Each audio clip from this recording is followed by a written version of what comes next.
আসসালামু আলাইকুম রহমতুল্লাহ। True false not given, এটা নিয়ে একটু করে ডিসকাস করব। এটা ক্যামব্রিজ আইএলস 15 আর কি। ক্যামব্রিজ আইএলস 15 এখান থেকে ধরেন আমরা টেস্ট 3 রিডিং এইটাতে দেখব। এখন রিডিং করতে হয় কি, আপনি যখন শুরু করবেন শুরুতে ধরেন এখানে আসে প্রথমে হেডলাইনটা দেখতে হবে হেনরি মুর। এখানে আছে হেনরি মুর, তো আমি হেনরি মুরটা দেখবো। এখানে কী লেখা আছে, হেনরি মুর 1898 to 1986, এই জিনিসটা দেখব। এরপরে the British sculpture Henry Moore was a leading figure in the 20th century art world.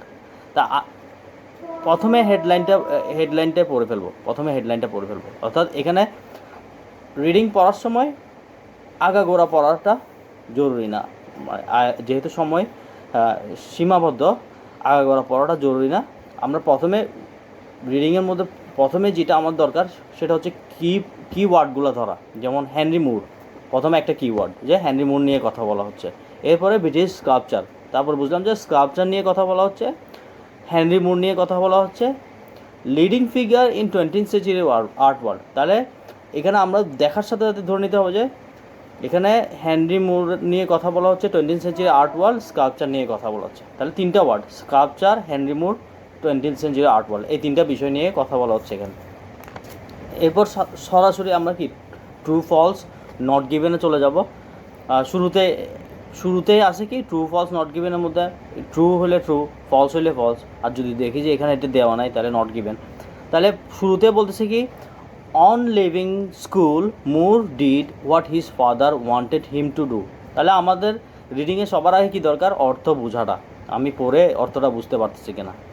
এখন অন লিভিং স্কুল অর্থাৎ স্কুল ছেড়ে দেওয়ার পর Moore did what his father wanted him to do, Moore কি তার বাবা যেটা চাইছে সেটা করছে। এখন আমরা জাস্ট সাথে সাথে প্যাসেজে চলে যাব, এই কথাটা বুঝবো আর কিছু না, যে মুর হেনরি মুর। আচ্ছা, হেনরি মুরকে আমি হাইলাইট করলাম যে হেনরি মুর নিয়ে কথা বলছে। এখন হেনরি মুর শুরু থেকে নামবো, একদম শুরু থেকে প্যাসেজে নেমে দেখবো যে এখানে একটা কথা আছে, after leaving school Moore hope to become a sculpture. এখানে একটা লাইন আছে, এখানে বলছে আফটার লিভিং স্কুল। তাহলে আমাদের কথা চলে আসছে যে এটা খুঁজতেছি স্কুল ছাড়ার পরে, স্কুল শেষ হওয়ার পরে কি আফটার লিভিং স্কুল। তাহলে স্কুল ছেড়ে দেওয়ার পরে Moore hope to become a sculpture, Moore চাইছে কি স্কাল্পচার হইতে, but instead he complied with his father's wish. তাহলে তার বাবার কথা মেনে নিছে, এটার বদলে, ইনস্টিড মানে বদলে, he complied with his father's wish that he train as a school teacher. তাহলে সে স্কাল্পচার না হয়ে বাবার কথা মতো স্কুল টিচার হিসেবে ট্রেনিং নেওয়া শুরু করছে। ঠিক আছে, তাহলে এই লাইনটাতে আমরা উত্তর পেয়ে গেছি। উত্তরটা কি, on leaving school Moore did what his father wanted him to do. তাহলে বাবা যেটা চাইছে সে সেটাই করছে, তাহলে এটা ট্রু। হ্যাঁ, ট্রু ফলস নট গিভেনটা এভাবে খুঁজতে হবে। অর্থাৎ রিডিংয়ের সবার আগে যেটা কাজ হচ্ছে আমি অর্থ বুঝতেছি কিনা, আমি শব্দার্থ বুঝতেছি কিনা। আমি যদি শব্দার্থ বুঝি তাহলে আমি ট্রু ফলস নট গিভেন পারবো। রিডিংয়ের বেশিরভাগ আমার যেখানে ইম্পর্টেন্ট হচ্ছে, রিডিংয়ের বেশিরভাগ হচ্ছে ওয়ার্ড মিনিংটা জানা আর সিনোনিমস জানা। কারণ অনেক সময় কোয়েশ্চেনে একটা ওয়ার্ড আছে, আমার তো প্যাসেজে খুঁজতে হবে যে এটা সিনোনিমস কী আছে, তখন সিনোনিমস থাকলে আমার আনসার পাওয়াটা ইজি হয়ে যাবে। অর্থাৎ রিডিংয়ের মূল পাওয়ারটা হচ্ছে ওয়ার্ড মিনিং। নাম্বার 2তে দেখি, Moore began studying sculpture in his first term at Leeds school of art. তাহলে মুর প্রথমে বিগেন স্টাডিং স্কাল্পচার, প্রথমে স্কাল্পচার নিয়ে স্টাডি করা শুরু করছে কোথায়, in his first term. Moore began studying sculpture in his first term at Leeds school of art.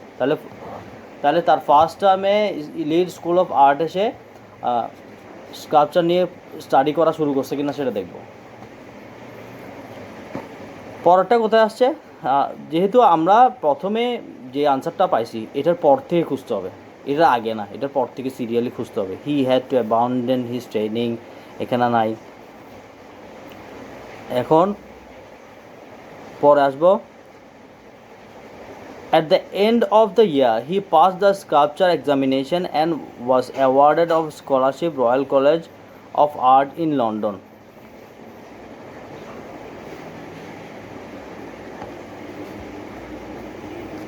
আচ্ছা, এখানে লিড স্কুল অফ আর্ট আছে না, লিড স্কুল অফ আর্ট নিয়ে কথা বলছে। এখন আমরা দেখবো ওখানে লিড স্কুল অফ আর্ট যেখানে আছে ওই জায়গাটা হাইলাইট করব। তারপর সেখানে সে কী শিখছে।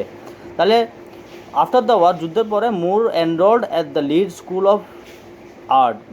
অফ আর্টে সে ভর্তি হয়েছে, where he studied for 2 years, 2 বছর পড়ছে। In his first year he spend most of his time drawing, সেখানে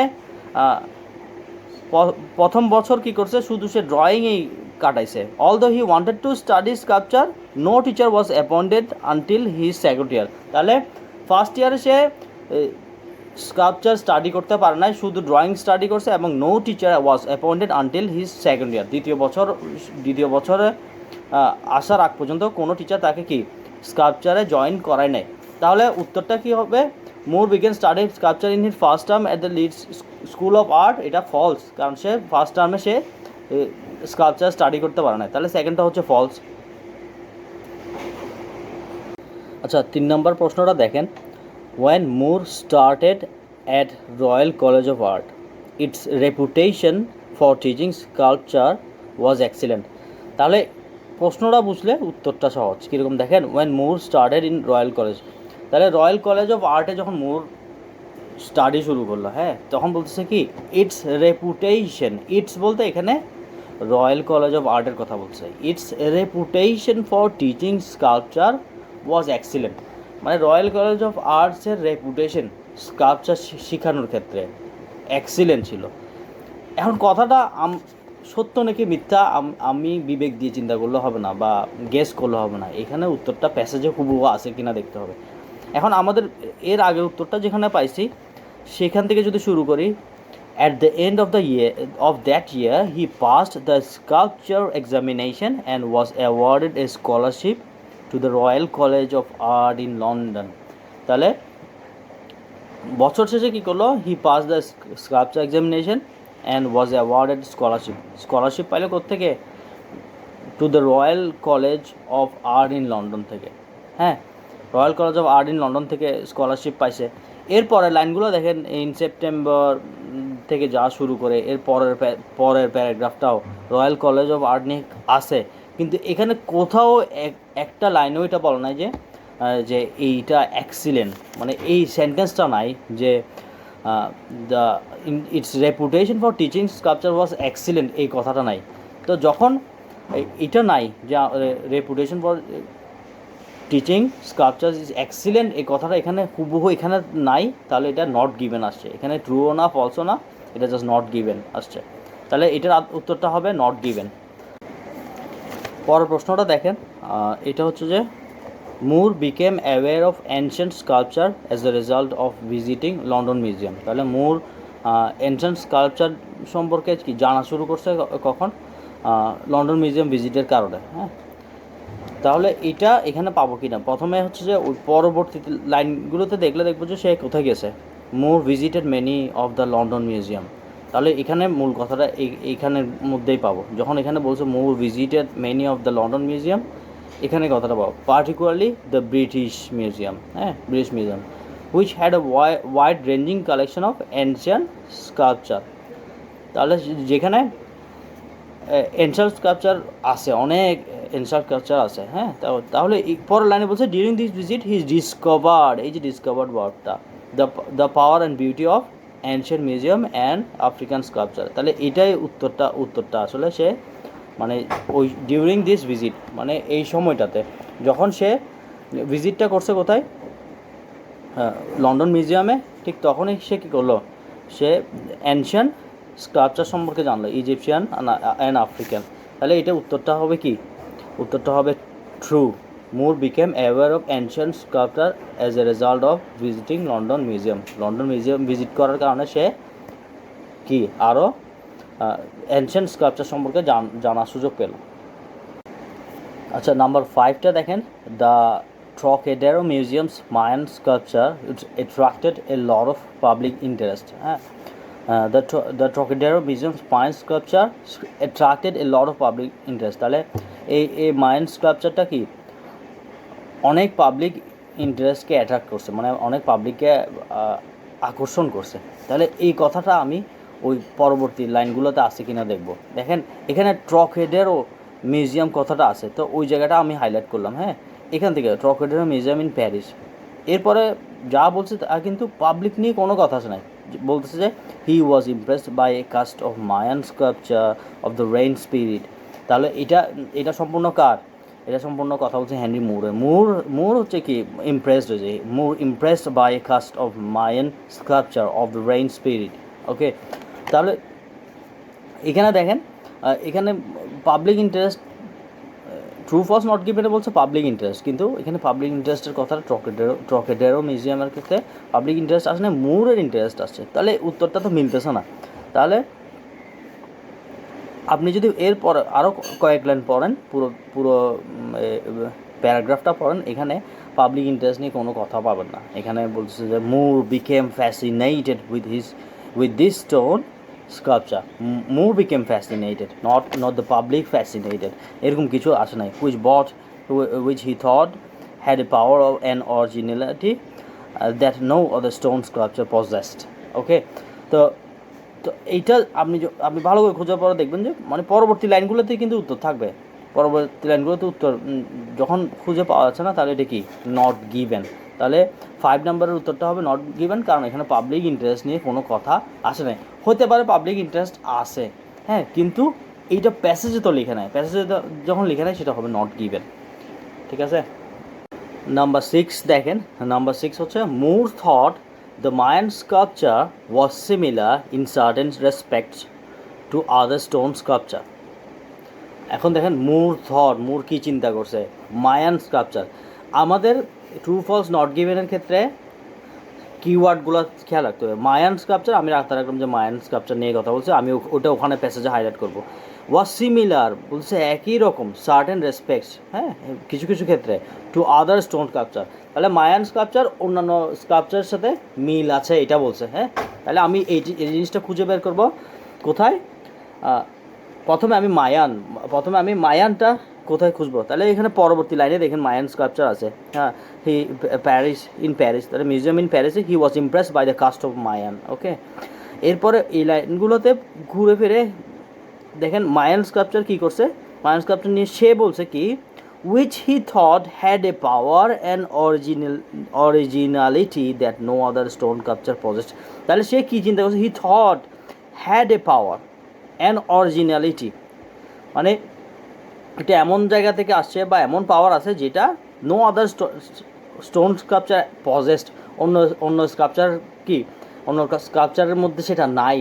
no other stone sculpture possess, তার মধ্যে অন্য স্কাল্পচারের মধ্যে নাই। তাহলে প্যাসেজে বলছে অন্য স্কাল্পচারের মধ্যে নাই, কিন্তু ট্রু ফলস নট গিভেনে বলছে similar in certain respects to other stone sculpture. তাহলে সিমিলার, তাহলে প্যাসেজে আছে যেটা সিমিলার না, আর ট্রু ফলস নট গিভেনে বলছে সিমিলার। তাহলে এটা ফলস, কারণ এটা তাহলে কি সিমিলার না হবে, সেজন্য 6 নম্বর আনসারটা হবে ফলস। কারণ কি এখানে আবার দেখি, Moore thought the Mayan sculpture was similar in certain. তাহলে আমি কিওয়ার্ড দিয়ে আসলে প্যাসেজ থেকে কোন জায়গায় উত্তরটা আছে সেটা বের করতে হবে। কিওয়ার্ড দিয়ে মায়ান দিলাম, সিমিলার দিলাম, certain respects to other stone sculpture, অন্যান্য স্কাল্পচারের সাথে মিল আছে কি না।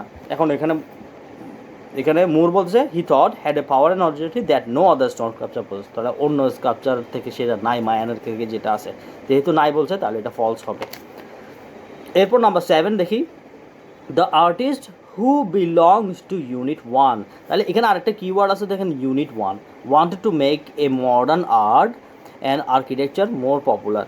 তাহলে দ্য আর্টিস্ট বলতে এখানে মুরকেই বোঝাচ্ছে। হ্যাঁ, the artist who belong to unit 1 wanted to make a modern art. তাহলে সে কি একটা মডার্ন আর্ট বানাতে চাইছে, কি want to make a modern art and architecture more popular, এবং আর্কিটেকচারকে আরও পপুলার বানাতে চাইছে। এখন সেটা কিনা আমরা ওই পরে ইউনিট 1 কোথায় আছে দেখবো। পরে যাইতে ইউনিট 1 পরের প্যাসেজে, পরের প্যারাগ্রাফে, প্যাসেজে না, পরের প্যারাগ্রাফে আছে, Moore exceptional talent soon gain recognized and in 1926 he started work as a sculpture instructor at the Royal College. In 1933 he became a member of a group young artists called Unit 1. তাহলে unit 1টা পাইছে, unit 1 সে artist সে member হয়েছে। The aim of, তাহলে এইমটা আসছে না এখানে, ওদের এইমটা এখানে আসছে না, who belong to wanted to aim of। হ্যাঁ, ওই যে বলছিলাম সিনোনিম, সিমিলার ওয়ার্ডস, এগুলা খেয়াল রাখতে হবে রিডিং প্যাসেজে, তাহলে আমাদের উত্তর খুঁজে পেতে সহজ হবে। The aim of the group was to convince the English public of the marriage to emerging international movement in modern art and architecture. তাহলে তাদের কি তাদের এম হচ্ছে convince to English public, British পাবলিকদেরকে ইংলিশ পাবলিকদেরকে কী করতে হবে, of the merits of the emerging international movement in modern art and architecture. Modern art and architecture কী করতে চাইবে, ব্রিটিশ পাবলিকদের কাছে পরিচিতি জানানো মানে কি, তাহলে ওখানে বলছে unit wanted to make modern art and architecture popular, তা মোর পপুলার। এখানে বলছে ট্রুফলস নট গিভেন, নাম্বার 7 বলছে ওরা মডার্ন আর্ট আর আর্কিটেকচারকে আরও পপুলার বানাতে যাচ্ছে। এখানে আসেই কি তাদের এম কি, the aim of the group was to convince the English public of the merits of emerging international movement in modern arts and architecture. অর্থাৎ এখানে উত্তর কি, তারা আসলে জিনিসটা পরিচিতি বাড়াতে যাচ্ছে, অর্থাৎ পপুলার করতে যাচ্ছে। তাহলে নাম্বার 7 উত্তরটা হবে কি ট্রু। তাহলে এটাই হচ্ছে ট্রু ওয়াজ নট গিভেনের আনসার বের করার উপায়। প্রথমে কিওয়ার্ডগুলো, প্রত্যেকটা লাইনের কিওয়ার্ডগুলো খুঁজতে হবে। কিওয়ার্ড যদি পাই, কিওয়ার্ডের আশেপাশেই ওই লাইনের ভিতরেই উত্তরটা থাকবে, কিওয়ার্ডের আশেপাশে। তারপর হচ্ছে যে মিনিংটা বুঝতে হবে। যত বেশি আপনি ওয়ার্ড মিনিং বুঝবেন, দেখবেন যে আপনার উত্তর খুঁজে পাওয়াটা সহজ। তা এইখানে ইংলিশ রিডিং প্যাসেজে পারার মানে ইংলিশ আইএলস রিডিং পারার জন্য আপনার থেকে পড়ার অভ্যাস থাকতে হবে, প্রচুর পড়ার অভ্যাস থাকতে হবে। এই পড়ার অভ্যাসটা কি রিডিংটা আপনার সহজ করে দেবে। যেমন আমি অনেক রকমের বই পড়লে হয় কি, ওই স্ক্যানিং পাওয়ারটা অনেক বেড়ে যায়। স্ক্যানিং পাওয়ার বেড়ে গেলে আপনি জাস্ট আপনার কাজ কি, প্রশ্ন দেখবেন, প্রশ্নের মধ্যে আপনি খুঁজবেন কি এই কিওয়ার্ড কোথায় আছে প্যাসেজের ভিতরে, কিওয়ার্ডের কাছাকাছি উত্তরটা আছে কি না, জাস্ট অর্থটা মিলাবেন। অর্থ মিলালে উত্তর কি ট্রু নাকি ফলস নাকি উত্তর দেয়ই নাই, সেটা আপনার মধ্যে আইডিয়া চলে আসবে। জাস্ট এটা প্র্যাকটিসের বিষয়। আসসালামু আলাইকুম রহমতুল্লাহ।